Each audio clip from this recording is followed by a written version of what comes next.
Right now at 6, more staff and fewer students. So we're losing about 400 students a year. The Oregon school district that says it's in trouble. Plus, ready to strike in Southwest Washington. Why teachers in 2 cities say they're ready to hit the picket lines. Then, helping young people thrive. Every single person, when they walked in, they will be getting the service that they deserve. The new space where local dreams can take flight. And bringing some color to the heart of the Rose City. And it's steps like this that get people downtown. The artist painting a positive picture of downtown Portland.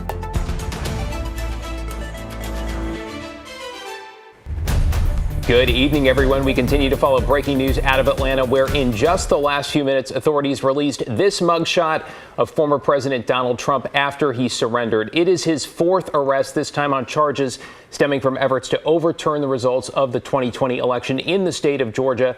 Trump telling reporters this evening, once again, he did nothing wrong. An aide traveling with him characterizing his mood as defiant. Well, thanks for joining us. I'm David Molko. And I'm Laurel Porter. Former President Trump arrived at the Fulton County Jail in downtown Atlanta by motorcade about 4:30 our time. He was booked, and as you saw, he had that mugshot taken. He then posted $200,000 bail and was released. Many of Trump's 18 co-defendants in the sprawling racketeering conspiracy case, including Rudy Giuliani and Mark Meadows, have also surrendered. While the defendants want to be tried separately, the district attorney wants to try them all together at the end of October.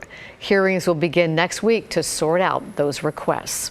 For the latest developments on the legal cases surrounding former President Trump from NBC News, stay with us here and at KGW.com. All right, let's return to the Northwest now and take you outside on this Thursday evening. It's currently 93 degrees over the Rose City with some gusty winds and hazy skies. Chief Meteorologist Matt Zaffino's here now with a first look at your forecast. Matt? Yeah, we made the 90s again today, and we've got wildfire smoke, but it's up high. And I'll show you the air quality in just a minute. 94 was our high today, same over in Troutdale. Down the valley, upper 80s and low 90s. We even had 82 on the coast at Astoria. So it was another very warm summer day, and you can see the haze there. Again, this is coming from wildfires to our south, both in the Willamette National Forest, but also in Northern California. Humidity is low. It's only 19%. That'll come up a bit this weekend with more of a southerly flow, but still shouldn't get too bad. And there's that east wind at 16 miles an hour. And for that reason, there are red flag warnings for dangerous fire weather conditions through the Cascades. But the air quality is generally in the good category. We've got one sensor here in Northwest Portland showing a moderate category here. But all in all, considering how hazy it is, the air we're breathing is actually pretty good. It's worse as you go south of Eugene and down into Jackson, Josephine, and Curry counties, where you are closer to those fires. So that's the air quality situation. The thing that's happening tonight that's interesting, though, are thunderstorms. They're developing right now in the usual places down in Lake County, Klamath County, over and east of the Cascades, right? But there is the potential for some of these to move over the valley or even develop over the valley late tonight and tomorrow morning. And that may impact the Hood to Coast, the start of Hood to Coast up on Mount Hood. There could be a sprinkle or a thunderstorm up there in the early morning hours, but then it all ends, becomes a hazy, sunny, and hot afternoon. The air quality remains good. So the weekend will follow suit with that hot, hazy weather, guys. Thank you, Matt. Let's get to your headlines now, starting with an update on the Liberty fire that destroyed 2 outbuildings on the south side of Salem. This was breaking news yesterday at 6. Officials say the fire, which burned about 100 acres, is now contained, and all level 3 evacuation orders have been downgraded. Crews remain on site there to watch for flare-ups. We just learned the man accused of kidnapping a woman and holding her in a cinder block cell in Klamath Falls last month is now facing additional charges after allegedly trying to escape from the Jackson County Jail in Medford. The sheriff says a county maintenance worker heard Nagasi Zuberi trying to break out of his cell. This happened Tuesday afternoon by bashing on an exterior reinforced glass window. He notified deputies about it, and they found Zuberi standing on his bunk bed and a tool they believe he was using to hit the window. Zuberi was arrested in Reno last month after a woman he allegedly kidnapped in Seattle broke out of a makeshift cell in his garage. Unbelievable there. We are keeping an eye on potential teacher strikes in 2 Southwest Washington school districts. First, Evergreen Public Schools, where 93% of union members voted last night to authorize a strike. The union is asking for more support for students with special needs, cost of living raises, and increased staffing levels. Negotiations are scheduled for Friday and Saturday, with the first day of school, if there is an agreement, scheduled for next Wednesday. And teachers in the neighboring Camas School District are preparing to picket on the first day of school on Monday. They have many of the same complaints as Evergreen teachers. The union approved a strike on Tuesday. Tonight, those teachers are preparing signs that they'll carry on Monday if no deal is reached. Meanwhile, some major financial problems are looming on the horizon for Oregon's second largest public school district. And Thomas Schultz is here now. We're talking about Salem Kaiser Schools. Thomas, what's happening there? Yeah, Salem Kaiser Schools, Laurel and David, are dealing with some major budgetary issues. If everything stays where it's at, the superintendent says Salem Kaiser could be around $30 million in the red in the 2024-25 school year. That's why she's sounding the alarm right now. We are now running a school system that costs more than we're bringing in to pay for it. As teachers prepare classrooms and final arrangements are made to welcome students to school, Andrea Castaneda is looking to next year. That's when the Salem Kaiser School District is on pace to be in deep financial trouble.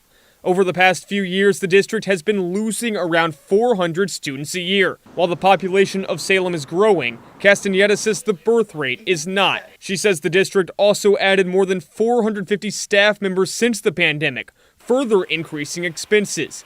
To make matters worse, the district is set to lose $20 million in annual federal COVID relief funds after this coming school year. Castaneda says the first step to a solution is finishing bargaining negotiations with district staff. After that, she says Salem Kaiser can fully identify just how bad the situation is. The challenge is that we actually cannot size that gap until we're done with our collective bargaining. 87% of the district's $1.3 billion budget is spent on wages. One solution is for the district to cut staff. If we have to make a large reduction, and we may, it is likely that that is going to touch people.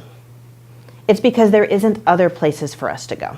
But members of the union that represent Salem Kaiser teachers says there are other ways to find more money. There's end-of-year surpluses. There's always a contingency fund, and then there can simply be different choices made. If the district does need to cut staff, Ellis doesn't believe it should come from schools. Instead, she says there may be administrative roles that could go first. The Salem Kaiser district has made some spending choices that they could reconsider. For example, Now, the superintendent did add that they're looking over the budget to see what they can cut before they may have to potentially cut those jobs. And what's the timeline looking like on that? They're hoping everything's done by March, and in theory, that'll mean no surprises for the schools heading into that 2024-25 school year. I think no surprises would probably be a good thing, right? Right, yeah. Thank you, Thomas. All right, we got some news here. New at 6, a recent surge in COVID cases. Remember that? Has a lot of folks now checking their immunization records. And while it has been a while, turns out a new shot is almost ready. Our Catherine Cook talked to a pharmacist about that. Catherine, when can folks get this new vaccine? Well, guys, it'll still be a few weeks before they get the latest COVID and flu vaccines in. And there's another shot people are also asking about for RSV. We dropped by Brooklyn Pharmacy in Southeast Portland. Owner Pat Hubble says they have the RSV shot, which the CDC recommends for seniors 60 years and older. He expects the new COVID vaccine to arrive in mid to late September. They'll also start taking appointments once doses arrive. Now, the new COVID vaccine will be what's called a monovalent, meaning it has one strain that doctors feel will cover all the strains we may come in contact with this season. There's definitely been a lack of interest in the COVID vaccine right now. However, I think that's going to change here in about a month. I think we'll see a lot of energy towards getting that COVID vaccine. Pharmacies are expecting the latest flu vaccine to arrive in early September. However, Hubble recommends waiting until early October to get your flu shot. He says that will help ensure it stays effective through April and May when we still see flu outbreaks. Now, in theory, Hubble says you could get an RSV shot, a flu shot, and a COVID vaccine all in the same visit, but you might be pretty sore the next day and possibly have some cold or flu-like symptoms. Dave and Laurel. That makes my arm hurt just thinking about all those shots at one time. Seems pretty intense, Thank right? you, Catherine.